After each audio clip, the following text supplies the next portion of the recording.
Cristo se ressuscitou, a morte já venceu.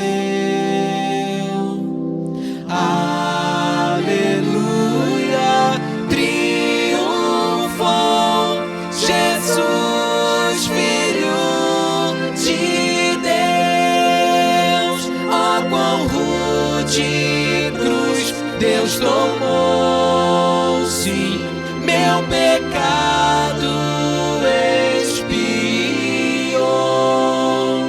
Sempre cantarei aleluia, honra e glória a Jesus, honra e glória a Jesus. Alguns domingos atrás nós meditamos, não sei se domingo, uma quinta-feira, se eu não me engano, não sei, sobre o arrependimento religioso e o verdadeiro arrependimento na vida de Pedro, o arrependimento bíblico.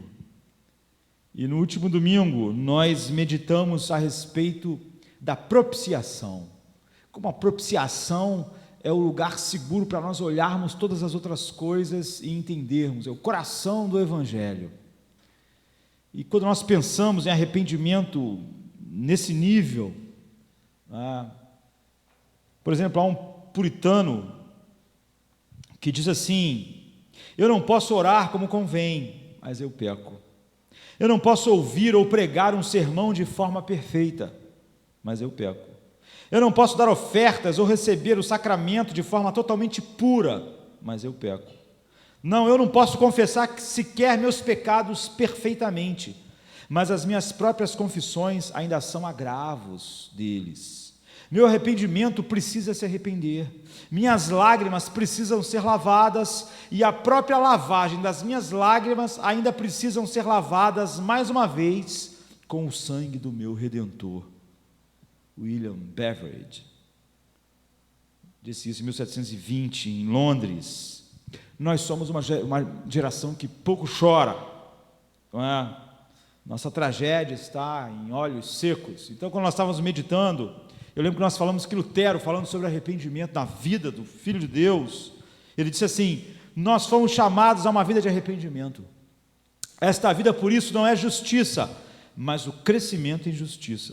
Não é saúde perfeita, mas a cura. Não sendo, mas tornando-se. Não descanso, mas o exercício. Não somos ainda o que havemos de ser, mas estamos crescendo em direção a isso inexoravelmente pela santificação. O processo não está terminado, mas está acontecendo. Este não é o fim, mas é a estrada.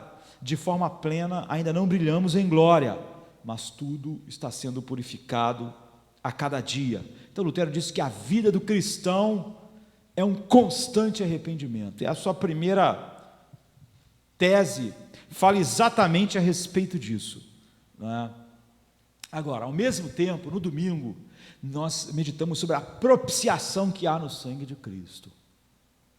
Como todos os pecados que provocavam a ira de Deus, naqueles que estão em Cristo, foram completamente apagados, de forma tal que a ira de Deus não está mais sobre aqueles que estão em Cristo, aqueles que o Espírito Santo trouxe soberanamente para Cristo. Agora, há um grande perigo, e alguém me fez uma pergunta esses dias, há um grande perigo em nós não conhecermos toda a verdade. Olha, conhecer parte da verdade é tão perigoso como não conhecer a verdade de forma nenhuma. E é óbvio que as doutrinas mais profundas e consoladoras, se forem conhecidas assim, em parte, elas serão tão mortais quanto qualquer engano total, porque minha verdade é falso.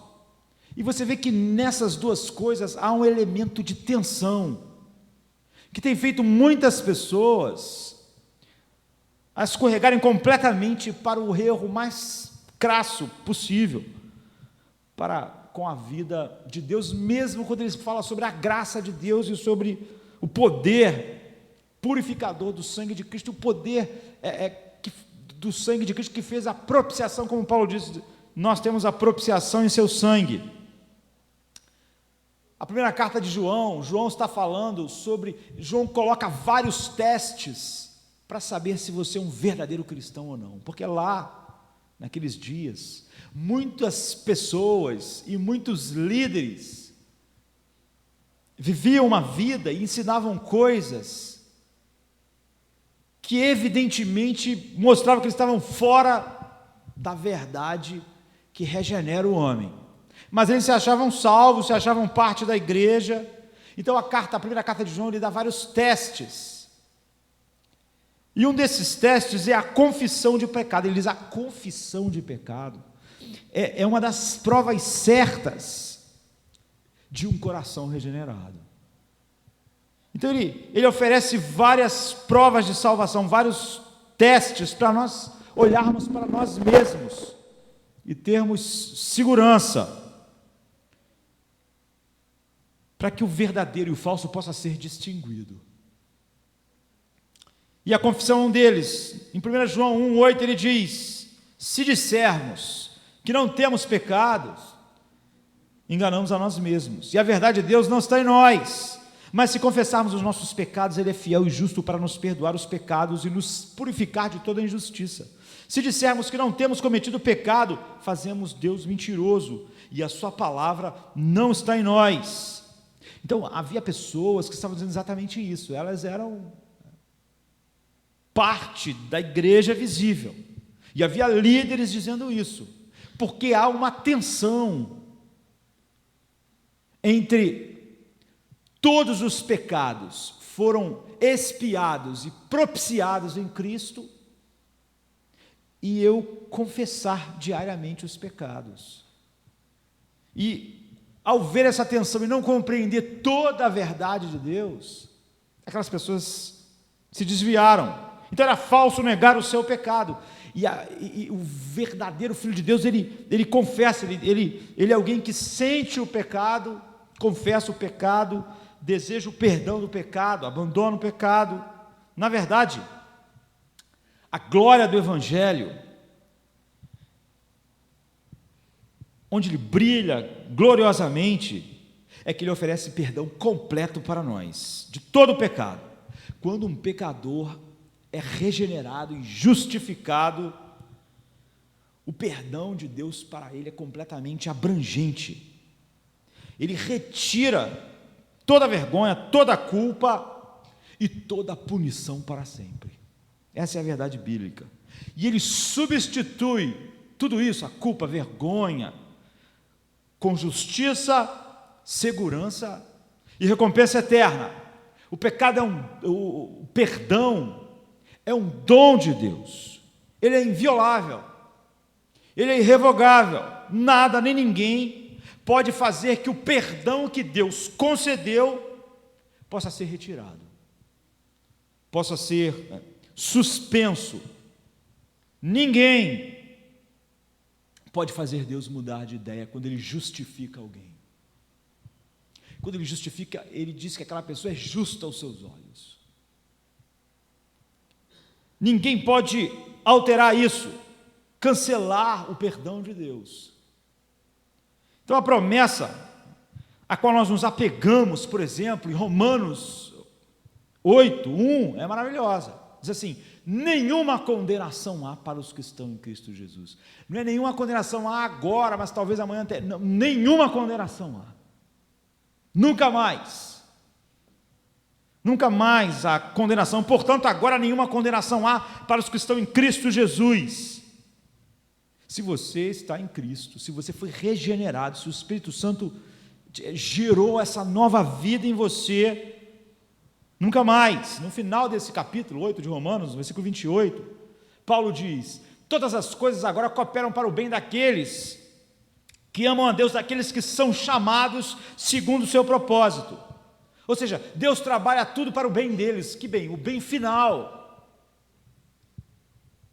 que é a conformação final na mesma imagem de Cristo. Não há mais condenação, e tudo que acontece, de bom ou de ruim, Deus opera E aquilo não frustra aquilo que Deus planejou, pelo contrário, tudo coopera para este propósito de nos transformar na imagem de Cristo. Então Paulo diz, porquanto os que de antemão conheceu, ele predestinou para serem conformes à imagem do seu Filho. Todos que ele escolheu na eternidade passada, ele determinou, ele escolheu com este propósito, e predestinou que eles fossem conforme à imagem do Filho dele, e que fosse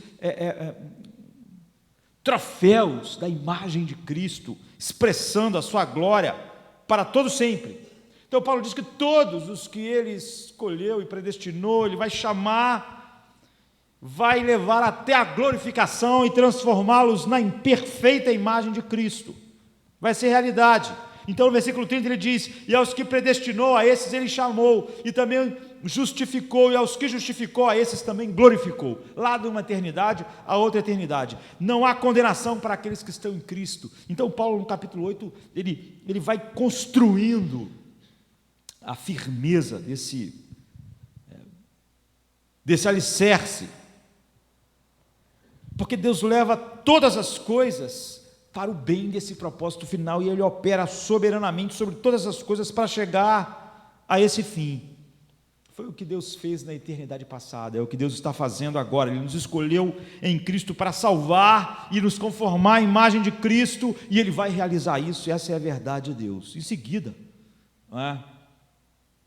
Paulo diz, já no versículo 31, lá no primeiro ele começou com nenhuma condenação há. Agora, depois que ele constrói todas essas coisas, no 31 ele diz assim, agora, se Deus é por nós, então quem será contra nós? Se Deus assim determinou, se o perdão dele é irrevogável, se o perdão dele é inviolável, se o perdão dele não pode ser cancelado, se todos que ele elegeu, predestinou para ser a imagem de Cristo, vão ser glorificados, então, essa é uma verdade estupenda e não há outro caminho para se chegar, a não ser essa declaração, se Deus é por nós, quem será contra nós? Quem pode impedir o êxito do plano de Deus? E Paulo disse, Deus não poupou o seu próprio Filho, mas antes o entregou por todos nós, como não nos daria com ele todas as coisas? Ou seja, se ele entregou o Filho dele à morte, para que graciosamente ele nos desse perdão e propiciação por todos os nossos pecados, como então isso não chegaria ao fim? Ele deu o maior presente para nos dar esse perdão inviolável, ele entregou a vida do seu Filho. Quem pode violar esse perdão? Ele fez isso para garantir o perdão. E agora ele sustenta esse perdão. Então no versículo 33 Paulo diz assim, quem então intentará acusação contra os eleitos de Deus? Paulo está dizendo, quem pode conseguir fazer uma acusação que cancele o perdão de Deus para eles? E ele diz, Deus é quem o justifica, Deus é a última instância, Ele é o juiz, é o criador de todas as coisas. Se Ele absolveu, justificou e declarou justo, baseado na obra de Cristo, não há instância superior. Portanto, nenhuma acusação pode ter sucesso se o Deus Supremo do Universo declarou a justiça. Então no 34 ele diz assim, Jesus, Ele é quem morreu, ou antes, quem ressuscitou, e está à mão direita de Deus e também intercede por nós. Paulo coloca, cada vez constrói de maneira mais firme a segurança. Eles, além disso, Jesus, que com seu sangue foi a nossa propiciação, está agora à direita do Pai intercedendo por nós.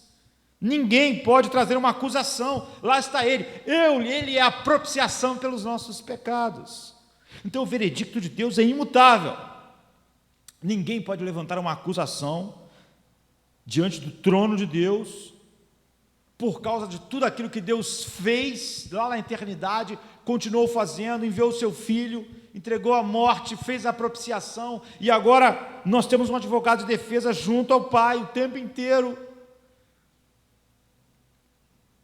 intercedendo por nós. Então, depois que constrói toda essa verdade maravilhosa, o apóstolo Paulo diz assim: então quem nos separará do amor de Cristo? Será a tribulação, ou a angústia, ou a perseguição, ou a fome, ou a nudez, ou o perigo, ou a espada? Mas ele diz: em todas essas coisas, no versículo 37, somos mais do que vencedores por aquele que nos amou. Estou convencido de que nem a morte, nem a vida, nem os anjos, nem os demônios, nem os principados, né? Nem as coisas presentes, ou seja, o mundo aqui que a gente está vivendo agora, nem as coisas por vir, o futuro, nem as potestades, nem a altura, nem a profundidade, nem quaisquer outras coisas criadas serão capazes de nos separar do amor de Deus que está em Cristo Jesus. Paulo diz: é impossível separar um homem regenerado do amor de Deus. O que Paulo está dizendo é que quando Deus perdoa, isso é absolutamente permanente. Então, se nós voltarmos em Romanos capítulo 4, 7 e 8, Paulo menciona o Salmo 32, que diz: bem-aventurados são aqueles cujos pecados ou maldades foram perdoadas, e cujos pecados foram cobertos. Bem-aventurado é o homem cujo pecado o Senhor não leva em conta. Ou seja, acabou. Nós somos abençoados se estamos em Cristo, porque Deus nunca vai levar em conta nosso pecado. No Velho Testamento diz: ele está enterrado no mar profundo. Deus separou nosso pecado de nós tanto quanto o Oriente está longe do Ocidente. O Oriente e o Ocidente nunca se encontram, ou seja, é uma separação infinita. Em Gálatas 3, Paulo diz sobre Cristo ter suportado a maldição por nós. Então nós estamos livres da maldição, não hoje, não amanhã, estamos livres para sempre. Então, se você é cristão de verdade, se nasceu de novo, seus pecados de todos os tempos foram perdoados. Esse é o ensino do passado, do presente e do futuro. Todos os pecados até a hora da morte, todos eles, sem exceção. Efésios capítulo 1 nos lembra, no versículo 7, que nós temos a redenção pelo seu sangue e a remissão dos nossos pecados segundo as riquezas da sua graça. Em Romanos 6, então o apóstolo Paulo diz: vocês veem quanto isso é grande e maravilhoso. Então, onde abundou o pecado, superabundou a graça.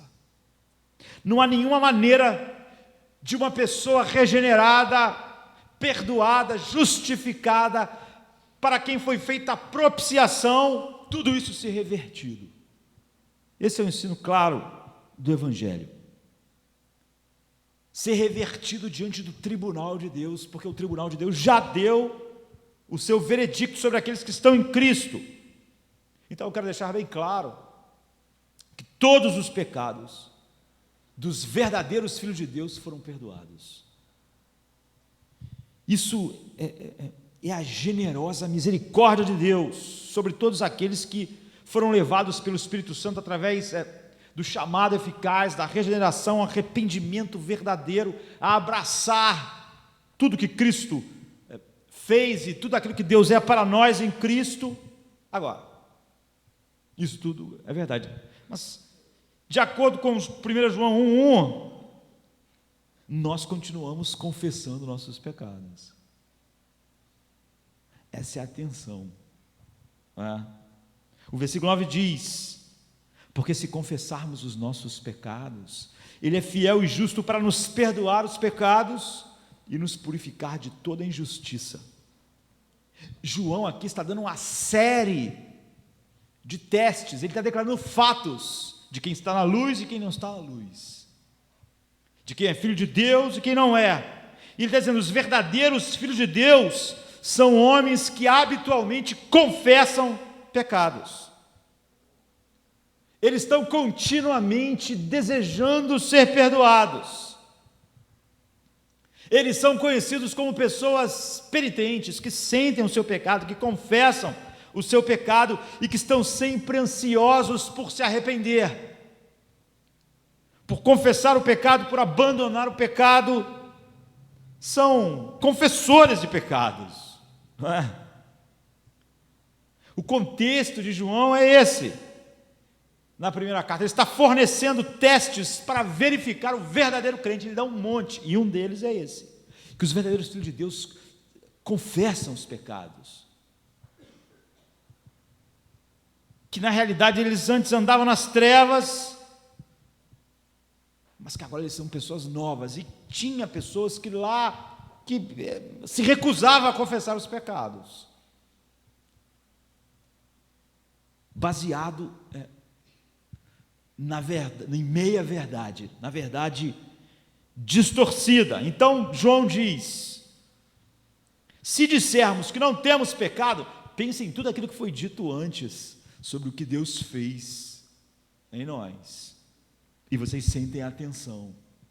Se dissermos que não temos pecado, enganamos a nós mesmos, porque havia pessoas lá dizendo isso, por causa daquela primeira parte. E não há verdade em nós. Agora, se confessarmos os nossos pecados, Ele é fiel e justo para nos perdoar os pecados e nos purificar de toda injustiça. O padrão, como Lutero disse, quem ensinou mais justificação pela fé do que Lutero? O padrão para a nossa vida é uma vida de confissão constante, nunca negando o pecado, nunca negando nosso pecado, mas sempre reconhecendo, sempre desfrutando dos benefícios de um coração que chega verdadeiramente confessando o pecado diante de Deus, na profundidade do novo coração, uma confissão de quem está arrependido. Arrependimento é um desejo de não andar mais por aquele caminho. O coração está tocado. Por exemplo, a Bíblia diz que você nunca pode estar na mesa do Senhor sem esse elemento de confissão verdadeira. O que a Bíblia está dizendo é que os piedosos são pessoas assim, sensíveis ao pecado, que confessam.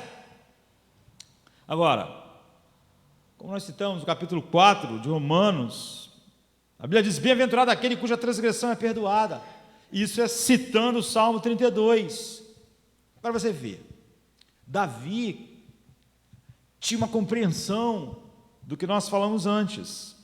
Davi era um homem regenerado, Davi era um homem justificado, Davi era um filho de Deus, era um homem segundo o coração de Deus. No entanto, ele confessava o seu pecado, e ele disse no Salmo 32, de 2 a 5, bem-aventurado o homem a quem o Senhor não imputa maldade, e em cujo espírito não há engano.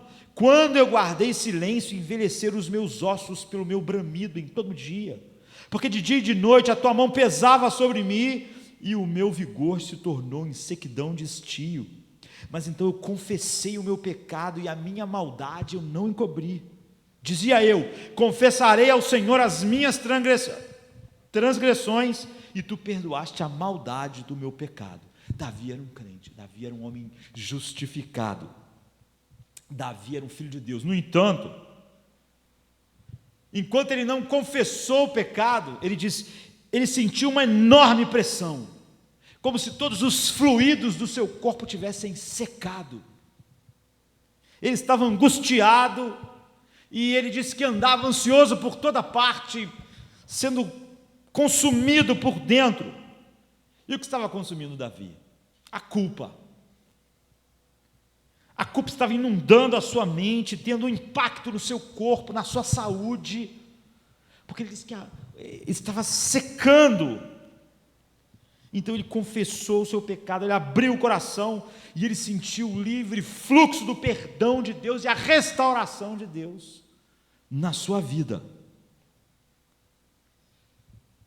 Então você vê, aqueles de nós que somos de fato regenerados, apesar de todos os nossos pecados terem sido perdoados, não deixamos de ser confessores, homens que confessam o pecado. João não está dando uma ordem, em muitos lugares há uma ordem, mas ali ele está fazendo uma afirmação de que os filhos de Deus são assim. Os homens, os cristãos, os homens regenerados por natureza, fazem isso, confessam o seu pecado, sentem a agonia que Davi sentiu, porque esse é o resultado do trabalho de Deus nele, é o resultado do trabalho do Espírito Santo neles, é o resultado da palavra de Deus agindo em nós. Tudo nos convence do pecado. Assim, mesmo que nós tenhamos sido perdoados, nós estamos conscientes do nosso pecado. E nós estamos muito ansiosos para confessar nossos pecados diante de Deus. Nossos novos corações nos levam a nos sentir como Davi: meus ossos secaram, enquanto eu calei o meu pecado. Então nós queremos, ansiosos para confessar, nos arrepender, ser lavado. Essa não é uma ordem, é a declaração que João faz a respeito de todos os filhos de Deus. Agora, na Bíblia há muitas ordens para fazer isso. Por exemplo, em Lucas 11, 4, Jesus diz: vocês vão orar assim: perdoa os nossos pecados. Perdoa os nossos pecados. Agora, aqui nós temos um problema, um elemento de tensão. Você vê onde nós estamos indo? Nós temos um dilema. Deus perdoa todos os meus pecados. Foi feita a propiciação de todos os pecados. Nenhuma condenação há para os que estão em Cristo Jesus. Agora, se todos os meus pecados foram perdoados, se nenhuma condenação há, se todos os pecados passados, presentes e futuros foram remidos no sangue de Cristo, e eu sou chamado a confessar meus pecados, como nós vamos conciliar isso? Bem, eis o problema de que conhecer meia verdade causa a mesma destruição de nós não conhecemos a verdade de forma nenhuma. Muitas pessoas, líderes, pregam hoje que nós já somos perdoados de todos os pecados em Cristo, por causa daquilo que Cristo fez, da justificação e da propiciação, e que nós não temos mais que pedir perdão a Deus, nem confessar o pecado. Por isso, eles dizem que isso é uma expressão de incredulidade. Eles estão falando que estão exaltando a graça de Deus. Eles dizem que pedir perdão é uma expressão de dúvida, que você não está confiando naquilo que Deus disse, quando Ele disse que nenhuma condenação há para os que estão em Cristo Jesus, que todos os teus pecados estão perdoados. Quem tentará acusação contra os eleitos de Deus? Então eles tentam insistir que 1 João 9 está falando sobre não cristãos, mas é o contrário. João está fazendo o teste de quem está em Cristo e quem não está. Se dissermos que não temos pecado, então chamamos Deus de mentirosos, não estamos nele. É o oposto, mas eles ficam com um problema.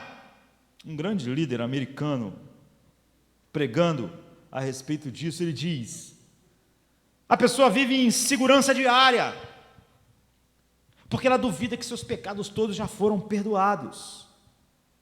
Então ele e várias pessoas, falando que estão exaltando a graça de Deus, e falando que nós temos que desfrutar a perfeita liberdade em Cristo, nós devemos esquecer o pecado, esquecer nossos pecados, não devemos pensar mais nisso. Esse é um assunto, acabou.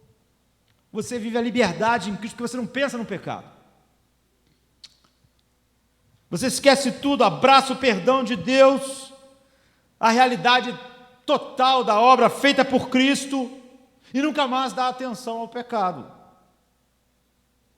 Você vê, a tragédia de você conhecer a verdade, alguns punhados da verdade. É óbvio que isso confunde as pessoas. É óbvio que, como nós vimos, há um elemento de tensão. É uma ótima maneira para aquelas pessoas que amam o mundo, são mundanas, e não amam, não têm um coração para amar nem Deus, nem a palavra de Deus, pensarem: puxa, não preciso dar nenhuma atenção ao pecado, eu posso viver como se o pecado não existisse. Eu vivi hoje igual ao mundo, mas meus pecados não existem. Historicamente, isso é conhecido como antinomianismo, sabe? Isso sempre surgiu a reboque de exaltar a graça e a obra toda suficiente de Cristo. Agora, nossos pecados estão perdoados, e isto é verdade. Quando nós conhecemos parte da verdade, nós ficamos em lugar extremamente perigoso. Então, todos os nossos pecados foram perdoados, isso é verdade, mas dizer que nós devemos não prestar atenção em nosso pecado, nem confessar, nem sentir o pecado, porque isso está negando, duvidando da promessa de Deus, é a evidência de que a pessoa não entendeu toda a verdade de Deus. É verdade que todos os nossos pecados são perdoados, mas isso não é toda a verdade. Não há nenhuma dúvida de que nenhuma condenação há para os que estão em Cristo Jesus, e de que todos os pecados foram perdoados.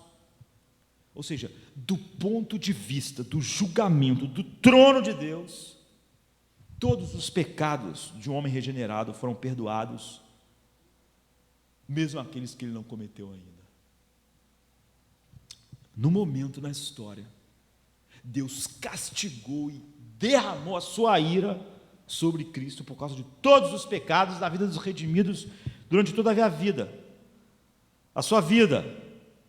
Então, diante do trono de Deus, do trono do julgamento de Deus, todos os nossos pecados estão perdoados, mesmo aqueles que ainda estão no futuro. É o que Deus diz, como juiz, Ele puniu completamente Cristo por todos os pecados de todos aqueles que Ele escolheu na eternidade, chamou no tempo, justificou e vai glorificar, santificar e transformar a imagem perfeita de Cristo. Mas isso não é toda a verdade. E quando você não tem toda a verdade, você acaba tendo a completa mentira, o completo engano. Portanto, Deus, a ideia de que Deus não dá nenhuma atenção ao nosso pecado é completamente ridícula. Mas não é só ridícula, é perigosa, é destrutiva, vai acabar provando que aquela pessoa nunca foi regenerada. Ela está no exato oposto lugar em que a Bíblia, e João, por exemplo, na sua primeira carta, está estabelecendo se alguém está em Cristo, diz que está em Cristo, mas não está em Cristo. Porque dizer que nós podemos pecar, sermos como o mundo, sermos mundanos, sem sentir o peso, a culpa, o remorso, o verdadeiro arrependimento, a verdadeira confissão,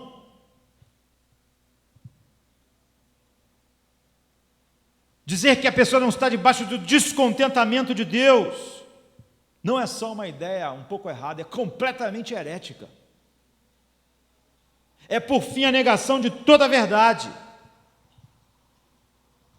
A ideia de que os cristãos não têm que buscar o Pai com o coração contrito, pedindo perdão, como Lutero disse, a nossa vida é uma vida de constante arrependimento. Mas essa visão é cada vez mais popular, perpetrada por algumas pessoas que dizem até estarem pregando a graça de Deus contra os desvios do legalismo. Outro pregador diz assim: você provavelmente já ouviu pessoas orarem assim: Senhor, perdoa os meus pecados. E ele diz: mas por que os cristãos vão ficar pedindo perdão pelos pecados a Deus? Será que eles não acreditam que já foram perdoados? Não acreditam que estão perdoados? Então, como se acreditam, ficam repetindo. Suas orações revelam a sua descrença. Essa é a mesma abordagem do outro pregador conhecido. E ele continua: com que frequência você já ouviu alguém orar assim: Senhor, eu te agradeço, porque eu me apresento a Ti como um homem completamente perdoado. Obrigado porque eu estou tão limpo como a neve. Com que frequência você vê as pessoas orarem assim? Ele pergunta. Ele diz: essas orações são raras, porque elas demonstram a fé de que um homem está realmente perdoado em Cristo. E como as pessoas não compreendem completamente isso, elas não oram assim. Então elas não podem se sentir seguras. E você nunca vai se sentir seguro se você achar que há algum pecado ainda entre você e Deus, algum pecado contra você. Então ele faz uma afirmação ousada, diz ele. É impossível para um cristão pedir perdão a Deus por um pecado pela 100ª vez e em seguida se aconchegar a Ele, porque ele vai sentir como se a paciência de Deus estivesse sendo esticada até o limite. Se aconchegar a Ele. Não dá para nós sabermos exatamente o que essas pessoas querem dizer com essas palavras, porque quando a pessoa abraça o misticismo, essas palavras ficam misteriosas, se aconchegar a Deus e tal. Mas vamos tentar colocar isso menos. Ele diz: olha, você nunca vai desfrutar da presença de Deus se você ficar pensando que você ainda tem pecado. E se você realmente quiser ficar perto de Deus, não preste mais atenção no seu pecado, não pense mais sobre o pecado, não deixe mais a ideia de pecado entrar na sua mente, culpa. Que sentido faz isso? Essa é a doutrina do antinomianismo. Agora, é uma teologia muito conveniente para aquelas pessoas que amam o mundo. Um dos testes que João vai dar é que quem está em Cristo não ama o mundo, porque quem ama o mundo, o amor do Pai não está nele. Como eu disse, a primeira carta de João, ele dá vários testes do homem verdadeiramente regenerado. Isso é muito. Agora, não tem ilusões. Não é só porque você tolera o pecado que Deus tolera o pecado. Não é porque você tem uma mente que tolera o mundanismo, a maneira com que o mundo vive, que Deus faz o mesmo. Na verdade, a Bíblia ensina o contrário. Jesus diz assim: vocês vão orar: Pai, perdoa os nossos pecados. Você diz assim: como essas pessoas que ensinam isso olham para esse texto? Elas dizem algo muito engraçado. Elas dizem que isso aí se aplica ao Velho Testamento e não ao Novo. Isso é a lei, é Moisés, Antigo Testamento. Era uma outra dispensação, uma dispensação legal. E essa oração, uma oração da velha dispensação. Então você pecava, e aí você se arrependia, e assim você era perdoado, e aí você pecava, e aí você ficava de novo debaixo da condenação. Aí você pedia perdão de novo. Ele dizia: é assim que era a oração. Agora, qual é o problema? Essas pessoas não entenderam a graça nem a antiga aliança. Conhecer parte da verdade é uma tragédia, queridos. Porque na velha aliança as pessoas foram salvas da mesma maneira que na nova aliança. Não existe a ideia de que alguém foi salvo de uma outra maneira na velha aliança. E que hoje as pessoas são salvas de uma outra maneira é completamente antibíblico. Na velha aliança as pessoas eram salvas da mesma maneira. Eles clamavam a Deus na sua condição de pecador por misericórdia. E é isso, por exemplo, que o Salmo 32 está dizendo. Como é feliz aquele que tem suas transgressões perdoadas e seus pecados apagados. Bem-aventurado é aquele a quem Deus não imputa o pecado. Salmo 32, 1 e 2. A justificação no Velho Testamento era exatamente como é no Novo. O pecador clamava a Deus, levado pelo Espírito Santo, baseado na obra de Cristo, e Deus aplicava o sacrifício de Cristo na vida deles, mesmo antes de Cristo morrer. A nova aliança, já em operação, na qual nós vivemos, no entanto, ela foi ratificada. Ela não foi ratificada até o Calvário, mas no Calvário ela é ratificada. Mas tudo aquilo que acontecia no passado, toda a salvação era baseada no Calvário. Não existe dois tipos de salvação na Bíblia, dois tipos de justificação.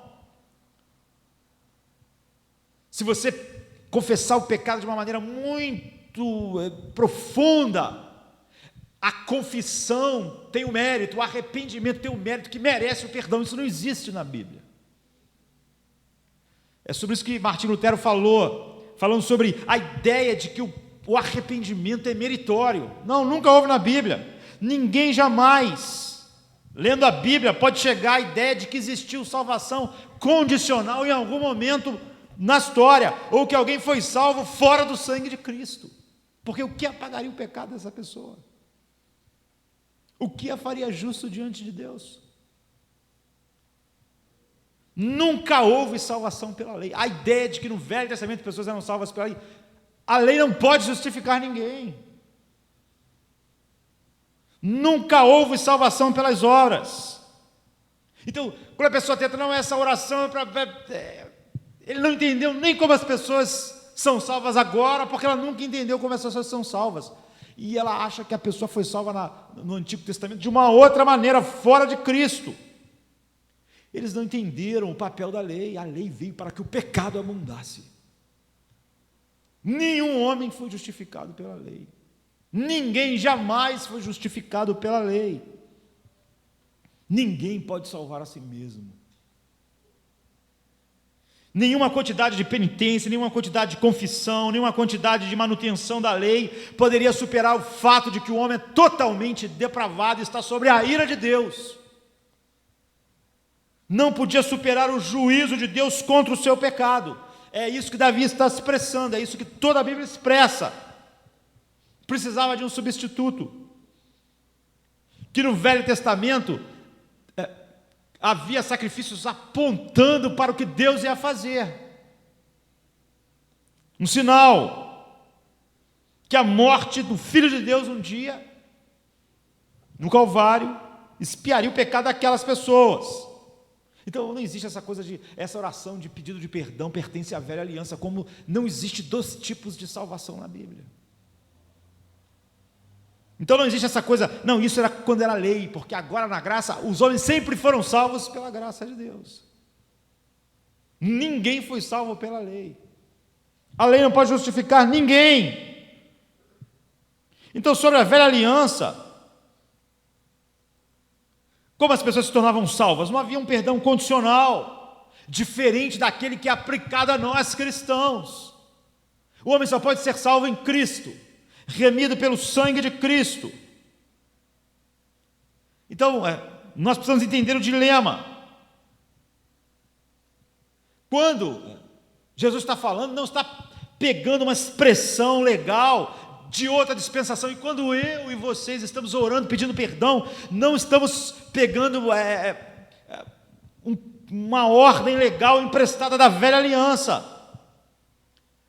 Nós só podemos pensar isso se nós não entendemos como a salvação é feita. A salvação sempre foi feita nos mesmos termos. O perdão sempre é pela graça de Deus. Nunca houve um perdão mecânico. Se você matar um bezerro, você é perdoado. Nunca houve isso. O homem podia matar 1000 bezerros e ele não era perdoado. Nunca houve um perdão mecânico, apertar alguns botões. A salvação sempre foi dada como um presente para o pecador, que foi levada pelo Espírito Santo a um coração penitente, sentir o seu pecado, sentir a sua incapacidade, sentir que ele não pode satisfazer a justiça de Deus, não importa quantas confissões ele faça. A salvação sempre foi pela graça, sempre foi pela graça, nunca foi por nada a não ser pela graça. Então, quando alguém fala sobre a salvação na velha aliança pensando em outra coisa, não entendeu a Bíblia em parte alguma. Todo o argumento de Romanos, por exemplo, 4, por exemplo, é que Abraão foi justificado pela graça. É por isso que ele é o pai da fé. É por isso que nós, com o crente Abraão, somos justificados. Abraão não foi justificado pela lei, ninguém foi justificado pela lei. Então, o Velho Testamento está cheio de confissão a Deus, como nós vimos. Salmo 6, Salmo 32, Salmo 38, Salmo 51, o mais famoso de todos. Salmo 102, Salmo 130, Salmo 143, e em todo o Velho Testamento está lá. Então você não pode falar sobre a oração que Jesus ensinou ao discípulo, por exemplo, como uma relíquia da velha aliança. Você precisa orar, Pai, perdoa os nossos pecados. É sobre isso que João está falando. Agora, como nós podemos entender essa tensão, então? E é isso que nós queremos resolver agora, nesses últimos minutos. Simplesmente, na verdade, nós temos 2 tipos de perdão. 2 tipos de perdão. É verdade que todos os nossos pecados estão perdoados.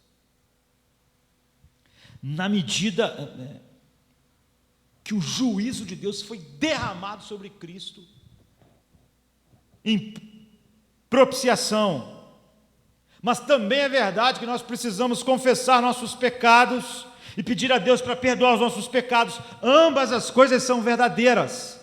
Apesar de que aparentemente haja um elemento de tensão, as duas coisas são ensinadas pela Bíblia. E eu quero mostrar como essas coisas se harmonizam. Em João 13, há uma história conhecidíssima de nós, de uma das últimos momentos de Jesus com os seus discípulos. Eles estavam reunidos naquela importante reunião final já, e eles iam cear, mas não havia ninguém para lavar os pés, não havia nenhum servo disponível, nenhum discípulo havia tomado o lugar humilde de fazer isso. Nós sabemos que naquela época não tinha cadeiras. No Oriente as mesas são baixinhas, as pessoas ficavam debruçadas, o pé de um ficava perto do pé de outro, comida. Então, sempre os pés eram lavados. No versículo 4, assim, a Bíblia diz assim levantou-se da mesa, tirou sua capa e colocou uma toalha em volta da cintura, Jesus. Depois disso derramou água numa bacia e começou a lavar os pés dos discípulos, enxugando-os com a toalha que estava em sua cintura. Essa era a mais humilde de todas as tarefas. Eles usavam sandálias, eles andavam para aquelas estradas empoeiradas, os pés deles ficavam sujos de poeira, e para se reclinar ali na hora de comer, era necessário lavar o pé. Mas como ninguém se propôs a isso, e não havia quem fizesse, isso é muito comum, não é? Em todos os ambientes que a gente está, até a igreja é assim, né? Você, por exemplo, passa, aquilo ali está sujo, por que ninguém limpa aquilo ali? Não é assim? Poxa, aquilo ali, pô, eu fui ali fora, tem um lixo ali no canto, ninguém tira o lixo. O cara devia ter feito o quê? Ele viu o lixo, devia ter tirado. É isso que os discípulos estavam lá, todo mundo fingiu que não tinha nada, então Jesus fez o que todo mundo devia fazer. E ele usou isso como uma oportunidade de mostrar para eles entenderem em nós esses 2 tipos de perdão diferentes. Então ele veio lavando os pés e chegou perto de Pedro, e Pedro sentiu como era ridículo aquilo. O Senhor, o mestre, lavar os pés deles. Um deles devia ter feito aquilo, mas eles não fizeram. Um servo devia ter feito, eles não providenciaram isso. Um deles devia fazer. Então chegou-se a Simão Pedro, que lhe disse: Senhor, vais lavar meus pés? Respondeu Jesus: você não compreende isso agora, o que eu estou fazendo, mas mais tarde você vai compreender. João 13, 6 e 7. Isso vai se tornar claro para você. Mas Pedro, naquele jeito dele, né, misturado com arrogância enfim, aquele jeito de Pedro, que tinha coisas boas e ruins misturadas ali. Pedro disse o seguinte: você nunca vai lavar meus pés, nunca, nem pensar. Jesus disse: se eu não te lavar, não terás parte comigo. Sabe como é Pedro? Ele já parte de um patamar para o outro. É isso? Se não lavar meu pé, não tem parte contigo, Senhor. Então, não somente meus pés, mas lava minha cabeça, meu corpo todo. Eu quero tomar um banho, porque eu quero ter parte contigo. Porque se esse negócio de lavar pé é importante. Então disse Pedro: não, nunca lavará os meus pés. Jesus respondeu: se eu não lavar os seus pés, não terá parte comigo. Então Jesus dá uma lição. Ele diz: aquele que se banhou não necessita lavar os pés, pois está todo limpo. Lavar-se não os pés, porque você está limpo, e você está limpo. Em outra versão, disse-lhe Jesus: aquele que está lavado não necessita de lavar senão os pés, pois no mais todo está limpo. Ora, vós estáis limpos, mas não todos, por causa de Judas. Porque bem sabia de quem havia de trair, por isso disse: nem todos estáis limpos. Você vê, Jesus não está falando mais de pé, de corpo, está falando de gente regenerada, justificada. Isso é perspicaz, é uma analogia inconfundível. Banho Eles já tinham tomado, tinham sido justificados, então estavam basicamente limpos, mas havia sujeira acumulada em seus pés. Esse é o que Jesus aproveitou para usar como ilustração. Ele ilustra o perdão forense, que é o perdão da justificação, que é o banho, que é a justificação, que acontece na justificação, na regeneração do homem. São declarados justos por Deus, estão limpos, livres da penalidade do pecado, livres da penalidade para sempre. Nenhuma condenação há para os que estão em Cristo Jesus. Jesus está dizendo: você foi justificado, você foi declarado justo. Embora Jesus não tivesse morrido ainda, mas naquilo que Cristo ia fazer. Na aplicação da cruz, você é declarado livre da penalidade do pecado para sempre com Deus. Ou seja, do ponto de vista da justiça de Deus, o sacrifício perfeito de Cristo pagou tudo. Assim, o banho ilustra o perdão forense da justificação. Você não precisa tomar banho, porque se você tivesse que tomar banho, você não tem parte comigo. Mas a lavagem dos pés significa o perdão paterno da santificação. Ele diz: você já está limpo. Você aparece diante de Deus como justo. Você está livre da penalidade do pecado em sua justificação. Nenhuma condenação há para os que estão em Cristo Jesus, mas depois há a questão da sua santificação, e você precisa continuamente ser levado e lavado da presença do pecado e do poder do pecado que está nesse mundo. Porque o propósito da predestinação de Deus é transformar você na imagem de Cristo.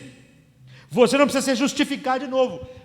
Você nunca mais vai ser justificado. Você não precisa tomar um banho, você está limpo. Mas você precisa ser santificado. É nesse sentido paternal. É por isso que a oração dos filhos de Deus é: Pai, perdoa-nos, perdoa os nossos pecados, Pai, porque agora nós somos parte da natureza divina. Deus disse: sede santos como eu sou santo.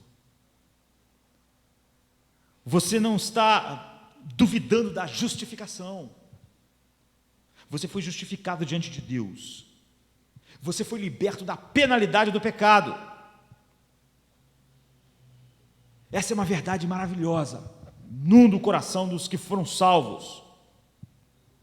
Mas você não está livre nem da presença do pecado e nem do combate do pecado contra o pecado, e nem completamente livre do poder do pecado. Teu coração agora não ama mais o pecado, você não é escravo do pecado. Ao mesmo tempo, você nunca mais precisa ser justificado novamente. Um verdadeiro filho de Deus nunca mais é justificado. Ou ele foi justificado ou não é.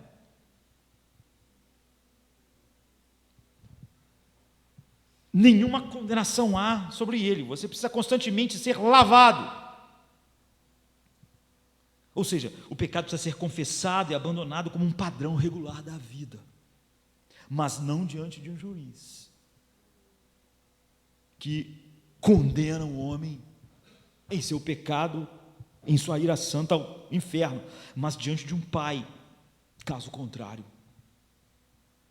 haverá disciplina. Então 1 João 1,9 está dizendo: vamos continuamente confessar o pecado a Deus e ser purificado de toda injustiça. A confissão em curso não traz justificação. Ela está relacionada à nossa santificação. A decisão judicial sobre nossa liberdade da pena do pecado é inviolável, é irrevogável, não pode ser revertida. Justificados, pois, pela fé temos paz para com Deus. Agora, a preocupação paternal para a nossa santidade, nossa santificação, está relacionada à confissão dos nossos pecados, e nós fomos predestinados para sermos santos, para sermos a imagem de Cristo. Ou seja, em Cristo, nós sempre temos um juiz satisfeito, Deus como juiz. Nunca mais ele vai declarar outra coisa a não ser justo. Nunca mais como um júri ele vai ficar descontente, mas como um pai, ele está descontente com o pecado. Então, que pena que o tempo está acabando. Existem dois tipos de perdão: o perdão judicial, o perdão forense, o perdão que foi comprado na sua totalidade na expiação de Cristo e que foi imputado a nós, sua justiça perfeita. Esse tipo de perdão nos livra da ameaça, da punição eterna, da condenação eterna, e é por isso que aqueles que estão em Cristo Jesus, nenhuma condenação há para eles, como está Romanos 8:1. Esse é o perdão da justificação, judiciário, mas há o perdão paterno, concedido por Deus não como juiz, mas como pai. Ele ainda está triste com o pecado na vida dos seus filhos. Se somos justificados, esse não é o fim. Ele nos predestinou, nos chamou, nos justificou, vai nos santificar para sermos conforme a imagem de Cristo na glorificação. Ele não está satisfeito com a justificação. A justificação era aquilo que era necessário, porque senão Deus não podia habitar em nós e operar em nós a santificação e nos levar à imagem de Cristo. Então o perdão da justificação cuida da culpa judicial, mas não elimina o desprazer paternal de Deus. Nós somos libertos da penalidade do pecado pela justificação,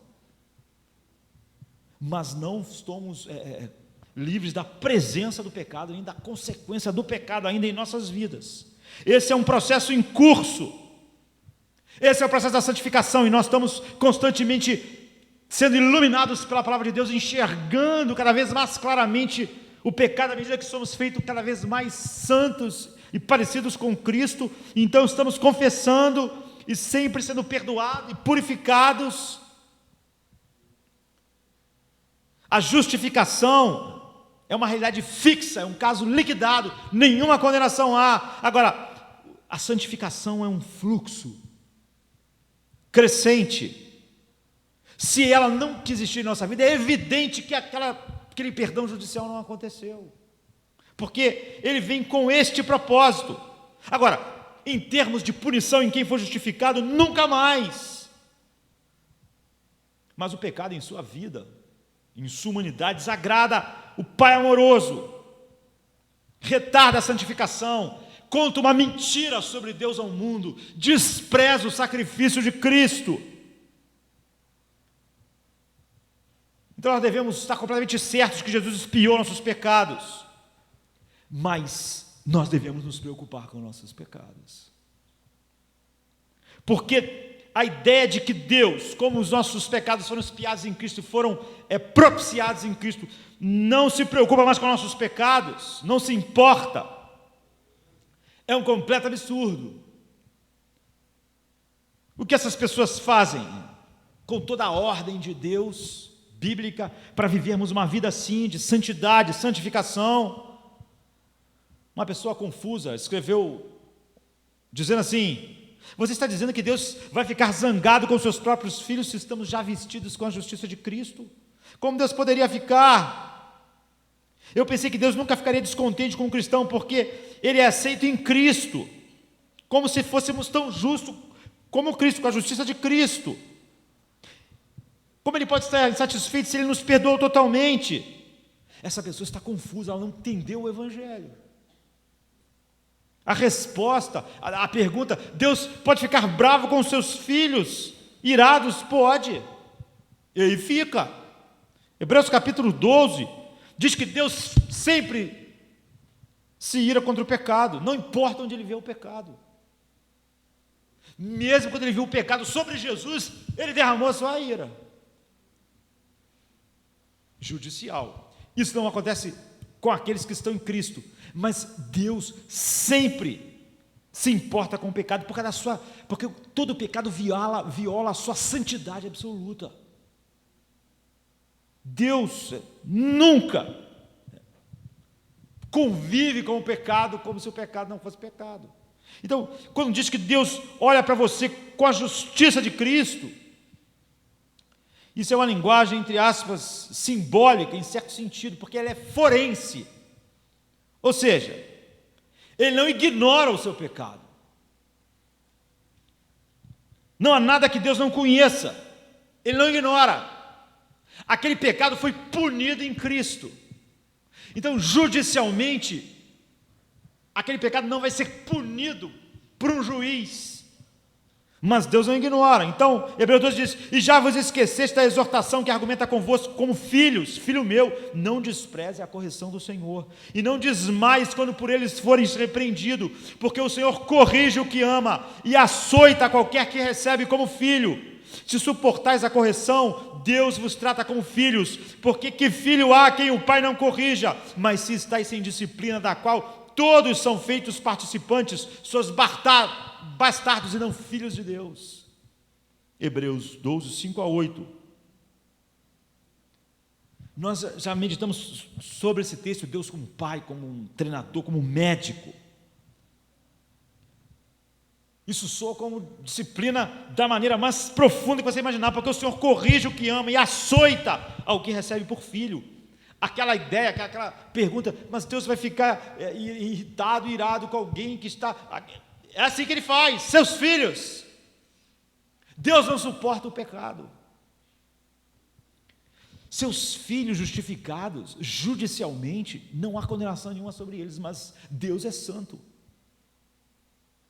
Todo pecado viola a santidade absoluta de Deus, leva Deus a isso, se alguém é filho dele. Agora, se não é, não, ele tem a ira judicial de Deus, e não essa. Ele não é filho de Deus. Nós estamos sob a disciplina de Deus, a vara de Deus em suas costas, é o que ele diz aqui. Por quê? Porque ele está focado na santidade de vocês. O autor de Hebreus diz, para que vocês sejam participantes da santidade dele.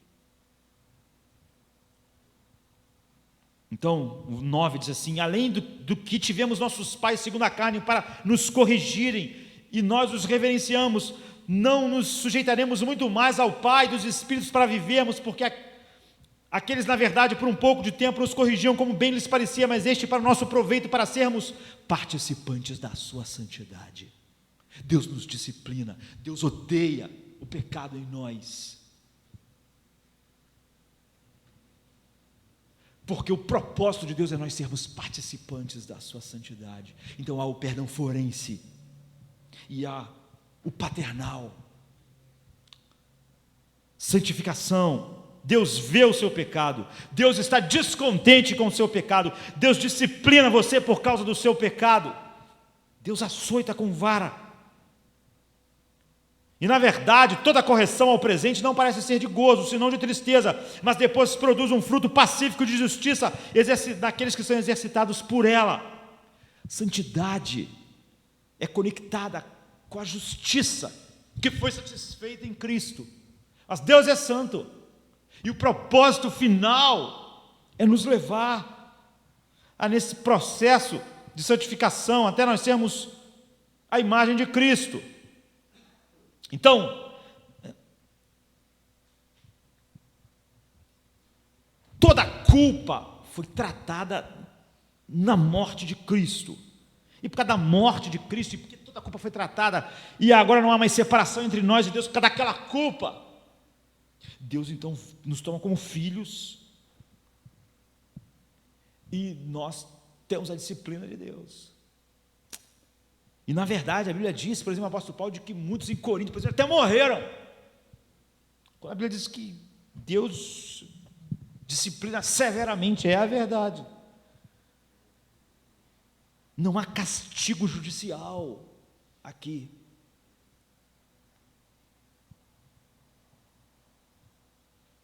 A ideia é que Deus sempre tem a mesma resposta para o pecado. Sempre descontentamento e indignação. Deus nunca dá um sorriso para o pecado. Ele não tem qualquer outra resposta senão descontentamento, indignação, mesmo quando um crente peca. Mesmo quando um filho peca, a reação de Deus sempre é a mesma, porque Ele é a santidade absoluta, e Ele sempre é ofendido por qualquer pecado. Mas Ele é particularmente ofendido pelo pecado dos seus filhos, porque Ele nos escolheu e salvou para sermos santos, para nos levar à imagem de Cristo. Então há um componente punitivo em sua disciplina, e há um elemento de vergonha em sua disciplina. Então usa a palavra açoites, correção, é o castigo paternal, é a indignação. Não é a ira da justiça rompida, é a ira da graça abusada, da graça desprezada, da graça pisada como se fosse lixo. É o pecado agora não contra um juiz, mas contra o pai. Moisés é uma perfeita ilustração disso. Deuteronômio capítulo 1 diz assim: nenhum dos homens desta maligna geração verá esta boa terra que jurei dar a vossos pais, salvo Caleb, filho de Jafoné. Ele a verá, e a terra que pisou darei a ele e a seus filhos, porquanto perseverou em seguir ao Senhor. Também o Senhor se irou contra mim por causa de vós, dizendo. Quem está falando é Moisés. Deus ficou irado comigo, também dizendo para mim, por causa de vós, tu também lá não entrarás. Josué, filho de Nun, que está diante de ti, ele ali entrará. Fortalece-o, porque ele o fará herdar a terra. Moisés disse: Deus ficou irado comigo. Você vê, ele era um homem regenerado, é Moisés, o maior profeta da Bíblia, filho de Deus. Não é a ira judicial de Deus que está sobre o mundo. Sobre Arão também, depois você vai ver lá na frente. O Senhor estava irado o suficiente contra Arão para destruí-lo. É isso, Deus ficou irado com aquelas pessoas. É o que 1 João capítulo 5 depois vai falar, ou Salomão em 1 Reis 11:9, ora, o Senhor se indignou contra Salomão, porque o seu coração se afastou, porque o coração dele se afastou de Deus. É isso, aquela ideia, mas Deus vai ficar irritado contra mim, eu que estou debaixo. É isso aqui, seus filhos. Não é a justiça aviltada, é a graça de Deus aviltada na vida daqueles que foram justificados. É Jesus virar para Pedro e dizer: para trás de mim, Satanás. Há um elemento de indignação, de repreensão, de ira. Assim, a ideia de que Deus é indiferente para com o pecado que os seus filhos cometem é absolutamente ridículo. Quando Deus vem a seus filhos na disciplina sobre o pecado, há um elemento de disciplina e punição. Então o Salmo 89, versículo 29 a 32 diz assim: e conservarei para sempre a sua semente, o seu trono como nos dias do céu. Ele está dizendo: a minha aliança contigo é inquebrável. Se os seus filhos deixarem a minha lei e não andarem nos meus juízos, se profanarem os meus preceitos e não guardarem os meus mandamentos, então visitarei a sua transgressão com vara e a sua iniquidade com açoites, mas não retirarei deles totalmente a minha benignidade, nem faltarei com a minha finalidade. Ou seja, eu açoitarei, a minha aliança vai permanecer, mas eu açoitarei. É sobre isso que Davi está falando, Deus falando com ele. Ele fica irado, ele disciplina como um pai com os seus filhos, nunca mais como um juiz. Na verdade, a Bíblia diz: a disciplina de Deus é a prova do seu amor por nós. Que pai há que não disciplina aqueles seus filhos? Se alguém está sem disciplina, ele diz: não são filhos, é o mundo. A condenação do mundo que a Bíblia diz é o quê? Deus os entregou. Deus os entregou às suas paixões. Deus entregou o mundo. Assim, voltando para encerrar, 1 João 1, quando diz: se confessarmos os nossos pecados, Ele é fiel, é o perdão parental de Deus, é o perdão relacional de Deus, é o perdão restaurador de Deus. É como no Salmo 32, ou no Salmo 51, traz de volta a alegria da salvação. É o tipo de disciplina que lida com o nosso pecado e nos leva ao arrependimento, à confissão, ao perdão e à alegria restaurada. Não é a lavagem da regeneração que já foi feita, é o que Jesus falou para Pedro. Não é o perdão da justificação que já foi feito, não é o banho. Não precisamos de banho se somos regenerados. É óbvio que se alguém vive com esse tipo de pecado, não há disciplina na vida dele, ele não é filho. Matthew Henry, um dos puritanos, morreu em 1714, ele diz: o cristianismo é a religião dos pecadores, dos que pecaram, em quem o pecado, em alguma medida, ainda habita. A vida cristã é uma vida de arrependimento contínuo e humilhação para a mortificação do pecado em santificação, de fé contínua, em agradecimento e amor ao Redentor e alegre expectativa, cheia de esperança, do dia da gloriosa redenção em que o crente deve ser plena e finalmente absolvido de toda a mácula do pecado para todo sempre. Então, quando João diz assim, se confessar nosso pecado, Ele é fiel e justo para nos perdoar. Ele está falando sobre a relação de pai com filhos. Por que fiel e justo? Ele é fiel para nos perdoar por causa da justificação, porque por causa daquilo que Cristo fez. Ele é justo, porque Ele não pode. Ele está numa aliança conosco, Ele é fiel à aliança, Ele é fiel para perdoar, porque Ele está numa aliança, essa aliança é inquebrável conosco. E Ele é justo, por quê? Porque nós somos justificados, porque os pecados foram o quê? Pagos. Então, Ele é fiel e justo para nos perdoar, Ele é fiel como um Deus da aliança, nessa manutenção da aliança para com seus filhos, na salvação, que é um dom que foi dado a nós, um dom irrevogável, se nós somos justificados, e estamos sendo santificados por Ele. E Ele só perdoa porque os pecados foram pagos, porque Deus não perdoa pecados que não foram pagos. Então é importante nós adicionarmos que isso não anula, é óbvio, as consequências do pecado. A resposta é não. Nosso arrependimento, assim, nessa relação que João está dizendo de pai para com filho, não tira. Os pecados criam consequências.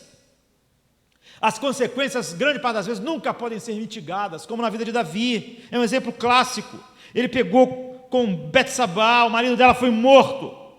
Ele confessa no Salmo 32, no Salmo 51, mas ele diz: meus pecados estão sempre diante de mim. Isso é uma consequência. Ninguém pode esquecer que matou um homem, das tragédias que trouxe. Meu pecado está sempre diante de mim. Havia muitas consequências que não iam ser mitigadas nunca. Ele confessou, mas aquilo fazia parte da história de Davi. Apesar de a justiça não estar sobre Davi, a Bíblia diz que aquele é o opróbrio do pecado. Ele cometeu adultério, ele tomou a esposa de outro homem, esse homem foi morto. Mas Provérbios 28:13 diz: o que encobre as suas transgressões nunca prosperará, mas o que confessa e a deixa encontrará compaixão. O que Davi encontrou foi a restauração da alegria da salvação, a purificação do seu coração. Ele é fiel e justo para nos purificar de todo o pecado, para nos perdoar e nos purificar da injustiça, nos dá compaixão. Houve a consequência, outra consequência é que a criança morreu. Outra consequência terrível é que Aitofel, que era um grande amigo de Davi, o seu melhor conselheiro, era avô de Betsabá, pai de Ainã. Aitofel virou inimigo de Davi. Aitofel foi o conselheiro, um dos melhores amigos de Davi, foi o conselheiro de Absalão para dar um golpe no seu pai. Nunca mais ele teve seu amigo de volta, o seu amigo odiou, e Aitofel deu um conselho terrível a Absalão, disse: pega as mulheres do seu pai, as concubinas, e possui ela na frente de todo Israel. Era como se ele estivesse dizendo: ele fez isso com a minha neta, e Davi teve que sofrer isso. Então, as consequências estão lá. Quem poderia?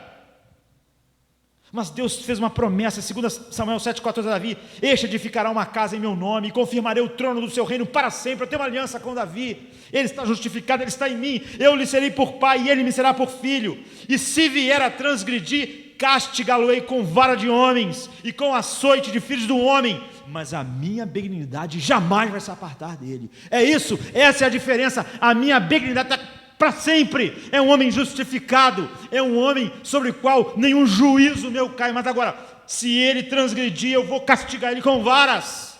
Mas a minha bondade nunca vai se afastar dele. Eu sou seu pai, ele é meu filho, mas essa é a realidade. Eu não vou tirar todas as consequências, mas eu vou ter compaixão dele. Antes de ele confessar, ele estava sentindo a culpa, o peso, mas agora foi tirada, a alegria da salvação foi restaurada. Para que a alegria seja, esse é o lugar da confissão, a alegria restaurada, a santidade crescendo em nós. Deus ministra a sua bondade, a sua graça, a sua misericórdia. As consequências, na maioria das vezes, vão ficar lá, não é apagada as consequências, mas é restaurada a nossa alegria, a certeza de que Deus, o sorriso de Deus voltou para nós. Essa é a alegria da salvação. Agora, as consequências é como quando você joga pedras na lagoa, há ondas que vão chegar na margem. Mas Deus promete, eu vou ter compaixão, Ele é meu filho para sempre. A justificação é algo eterno, para sempre, nunca mais. Agora, nunca cubra o seu pecado. Nunca por causa desse perdão final judicial, cubra o seu pecado. O verdadeiro cristão não fazem isso. Você foi lavado, tomou um banho para sempre, mas seus pés precisam ser lavados. Ainda há coisas em você que desonram Deus, você precisa ser purificado diariamente. E se você não confessar, você vai estar sob a disciplina de Deus. E se você passar a vida inteira sem confessar, você vai dar evidência que você não tem um coração transformado. E é sobre isso que João está falando. Ele disciplina os seus filhos. Ele se indigna contra o pecado dos seus filhos. Deus não suporta pecado em lugar nenhum, por causa da sua santidade. E você então, como um filho, seu coração partido vai ser tocado pela misericórdia, pela compaixão de Deus. E os verdadeiros filhos de Deus querem perdão, querem a compaixão de Deus. Eles sabem que na maioria das vezes não vão poder ser mitigadas as consequências. Mas nossos corações são inclinados a confessar, porque nós queremos, olha, restaura a alegria da salvação. Eu sinto que não estou na doce comunhão contigo. É por isso que Davi falou, enquanto eu me calei, os meus ossos secaram. Não era uma questão do pecado judicial. Meus ossos secaram, não há alegria na salvação. Eu me sinto seco, eu estou como uma árvore morrendo. O Senhor nos dá esse lembrete, sabe? Se confessarmos nossos pecados, Ele é fiel e justo para nos purificar. É por isso que Lutero que pregou sobre a justificação, sobre a qual uma igreja está de pé ou cai, e disse, a vida do crente é uma vida de constante arrependimento. Porque há 2 tipos de arrependimento. Porque há 2 tipos de perdão, melhor dizendo. O forense, final, total. E esse perdão da relação, da comunhão do Pai com seus filhos. E a disciplina de Deus. Então nós devemos sempre, sempre, em nossos novos corações, ser cada vez mais sensíveis ao pecado, confessar nossos pecados. E Ele nos perdoa os nossos pecados e nos purifica, porque Ele é fiel à aliança. E Ele é justo ao nos perdoar, porque judicialmente todo o nosso pecado foi expiado em Cristo.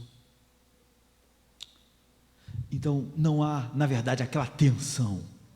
Só há quando nós entendemos só a meia verdade, não entendemos a verdade de Deus. E quando nós não entendemos a verdade de Deus, nós estamos no mais profundo engano, como se nós não conhecêssemos nada. Deus nos deu um coração, então, nessa relação de pai com filhos, um coração que sente o pecado, confessa o pecado, abandona o pecado, e enfrentando as consequências do pecado, tem mesmo assim a alegria da salvação restaurada e a comunhão com Deus. Vamos ficar de pé, vamos orar. Que nós nunca venhamos confundir essas coisas para desfrutarmos de tudo aquilo que Deus está fazendo em nós e para suportarmos a disciplina. E para sabermos que com o pecado nós nunca, nunca devemos brincar. Jamais. Cristo se ressuscitou, a morte já venceu. Aleluia, triunfou Jesus, Filho de Deus. cruz tomou, sim, meu pecado expiou. Sempre cantarei, aleluia, honra e glória a Jesus, honra e glória a Jesus.